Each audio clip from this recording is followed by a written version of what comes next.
Caw. The text on the display was barely legible, with some pixels dead and others flickering like a fireplace in an abandoned house. I wiped my thumb across the screen to dispel the shadows that were no longer just on the display. An old smartphone, pulled from a drawer because my new one had broken.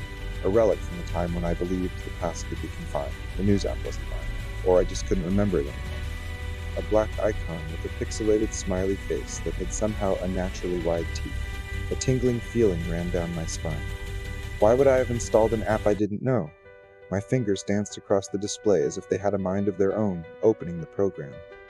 The conversation was empty. Only a single unread message symbol in the top corner. I tapped on it. The message was from a number not assigned to any of my contacts. 4976, I opened the chat. Do you still remember the forest? It said. The time next to it showed 0217. Yesterday. I had slept last night. Or had I? There was no reply option. Just an empty text field. My fingers trembled slightly as I typed, "Who are you?" A small checkmark appeared, then another. The person was online, but they didn't answer. "Please tell me who you are," I wrote. The response came after an eternity, or perhaps just a few seconds. Time had long since become something I no longer understood in this damned phone. "You are not alone in the house." I looked up. No noise from downstairs. My cat purred softly. I breathed in, a bit too loudly, to override the humming of the phone. My dog didn't stir, my cat didn't either, just the humming. "What does that mean?" I typed back. "Look around." I did, not just with my eyes. I turned around in my chair. I checked every corner. No one there. Just me. An old smartphone in my hand. It was slowly transforming into something else. It felt like a living creature, a cold object. "You're lying," I wrote. "There's no one here." The checkmark appeared, then the other. The person was still online. "Look under the bed." The words came to me without thinking.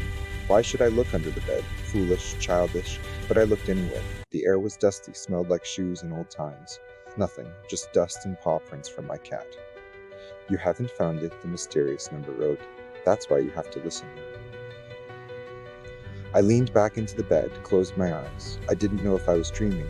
The voice came from the phone, but not from the speaker, directly into my head, warm yet icy cold. It's email, but with a quality I couldn't describe. "Do you remember the tree at the end of the path?" The path behind our house, there stands an old oak tree. Its branches, like fingers, reaching into the night sky. As a child, I avoided it. My parents said it was just a tree, but I knew better. "Yes," I whispered, and the text appeared on the display before I decided to send it. "On that day, 5 years ago, you were not alone." My heart began to race. 5 years. The night everything changed. The night things stopped working. The night I squeezed my eyes shut. "No, not that. Not now." "You were not alone," the voice in my head repeated. "She was already there." "Who was there? Who?" I stood up, left the phone on the bed, and went to the window. Outside, it was dark. Too dark. The streetlights seemed to emit hardly any light. It was as if night itself was defending against us. "Look in the mirror," came the next message. "Look at her." I looked into the mirror on the wall. My own facial features. The eyes now wide open, the lips trembling. And then, something in the corner of my eye. A movement. Something that didn't seem to belong to me. "I see nothing," I typed. But I lied. "She is still with you," the number wrote. "She wants you to remember. Remember. What was it again? The tree, the night, or the whispering in the forest that only I heard? Cold fingers that had grasped my hand when I thought I was alone. "Remember," the message came. "Remember before it's too late." "Too late for what?" I went back to the bed, picked up the phone again. The display surface was cold. Unnaturally cold. It was as if it was absorbing my body temperature. "What do you want from me?" I typed. "Who are you?"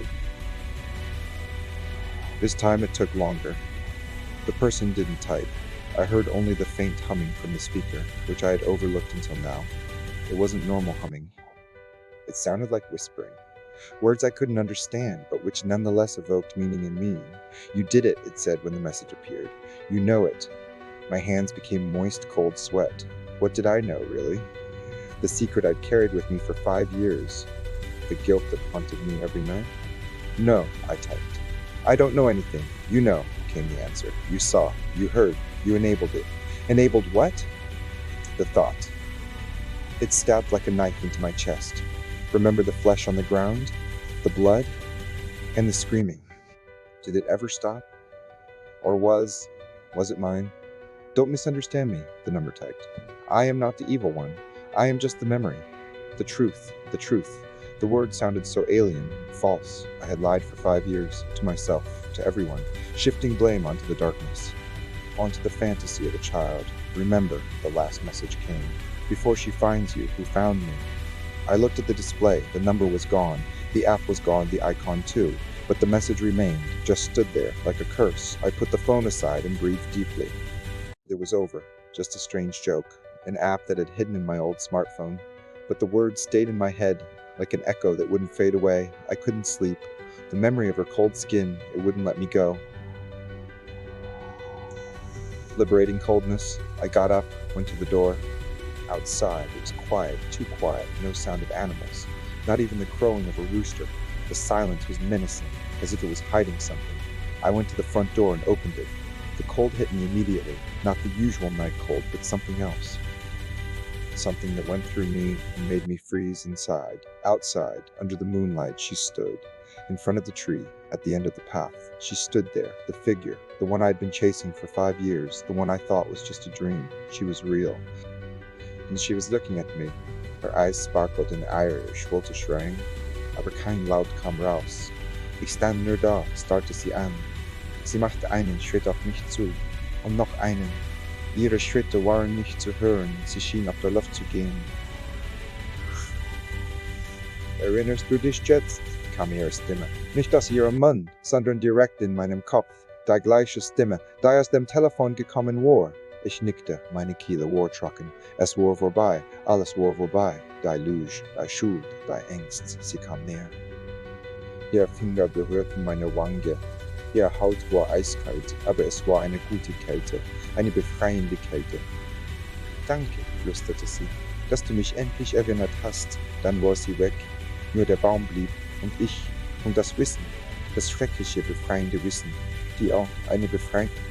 Ich hab's getan, nicht aus Bosheit, aus Not, aus Angst, aber ich hab's getan. Ich ging zurück ins Haus, schloss die Tür hinter mir. Das alte Smartphone lag noch auf dem Bett. Ich sah es und die Nachrichten-App erschien wieder, schwarz, mit dem verpixelten Smiley.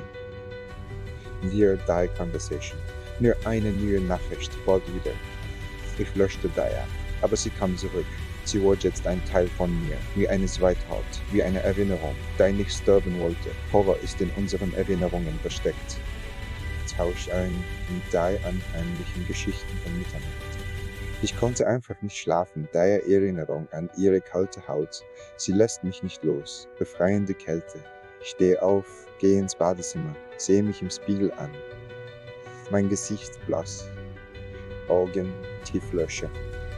Ich sehe aus wie ein Geist, verfolgt von seiner eigenen Schuld.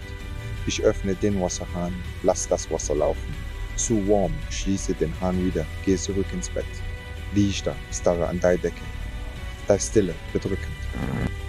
Ich höre mein Atmen, klingt wie ein Ticken, das jederzeit aufhören kann. Ich atme Worte. Plötzlich hörte ich ein Narren, es kam aus dem Flur. Ich setzte mich auf und lauschte, das Narren wiederholte sich. Es klang wie Schritte, leise Schritte. Miss T. Ich stand auf und ging zur Tür.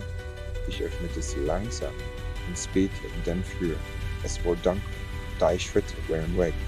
Ich ging zurück ins Bett und legte mich hin. Ich schloss die Augen und atmete tief durch. Ich musste mich beruhigen. Ich musste mich erinnern, dass es vorbei war, dass die Lüge, die Schuld, die Angst vorbei waren. Aber ich konnte nicht schlafen. Ich lag da und dachte an sie, an ihre kalte Haut und ihre befreiende Kälte. Ich dachte an das, was ich getan hatte. An das, was ich aus Not und Angst getan hatte. Ich dachte an die Konsequenzen, die ich nicht kannte, an die Konsequenzen, die ich nicht vorhersehen konnte. Ich lag da und dachte an all das, bis ich schließlich einschlief. Als ich aufwachte, war es hell. Die Sonne schien durchs Fenster. Ich setzte mich auf, sah mich um. Alles war still, alles ruhig. Ich stand auf, ging ins Badezimmer, wusch mein Gesicht, sah mich im Spiegel an. Mein Gesicht war nicht mehr blass, meine Augen nicht mehr tiefe Löcher. Ich sah aus wie ich selbst, fühlte mich wie ich selbst, ging zurück ins Bett, sah das alte Smartphone an. Es lag da, still und ruhig. Nahm es, sah aufs Display.